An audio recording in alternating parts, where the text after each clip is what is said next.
It was a cold autumn evening in the small town of Maplewood when the sound of hurried footsteps echoed through the quiet neighborhood.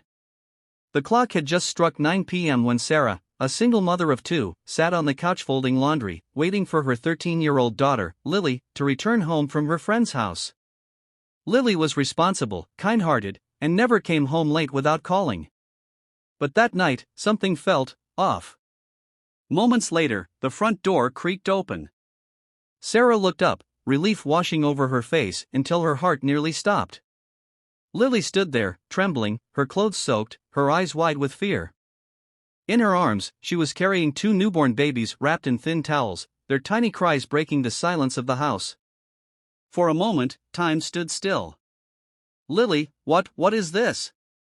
Sarah's voice cracked, her mind struggling to process what she was seeing. Lily's lips quivered. "Mom, please, don't be mad. I found them. I couldn't just leave them." Sarah froze, confusion and panic flooding her thoughts.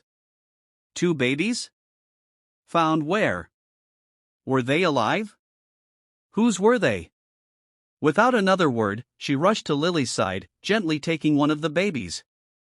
The infant's skin was pale and cold, barely breathing. That's when Sarah's instincts kicked in. She immediately grabbed her phone and dialed 911. The night that changed everything. Minutes later, sirens filled the street. Paramedics burst through the door, carefully taking the infants into their arms. Lily watched with tears streaming down her face, whispering over and over, "Please save them, please." The medics asked rapid-fire questions. "Where did you find them? How long ago? Were they in a safe place?" Through sobs, Lily explained what had happened. After school, she had taken her usual shortcut home through the wooded trail behind the old church. But halfway through, she heard something, a faint cry, almost like a kitten. Following the sound, she found a cardboard box lying behind a tree. Inside were two newborn babies, no older than a day. They were wrapped in dirty towels, one barely breathing. "I didn't know what to do," Lily said between sobs. "I just picked them up and ran home." Sarah listened, her heart breaking. Her daughter had shown more courage and compassion in one moment than most adults ever could. The investigation begins. The babies were rushed to St. Mary's Hospital, and both miraculously survived the night. The police launched an investigation immediately. News spread quickly, two abandoned newborns found by a 13-year-old girl. Lily became an instant local hero. Reporters came to their doorstep, neighbors brought food and flowers, and everyone wanted to meet the brave girl who saved two lives. But beneath the praise, there was a storm brewing. Yet, amidst the chaos, Lily couldn't stop thinking about the babies. Every day after school, she and Sarah visited the hospital's neonatal ward. She'd sit beside the tiny incubators, talking softly to them. "I named them Hope and Noah," she whispered one evening. "Because that's what they gave me, hope." Sarah watched her daughter with tears in her eyes. She'd always known Lily had a gentle heart, but seeing her bond with the babies stirred something deep within her. A mother's guilt and a daughter's strength.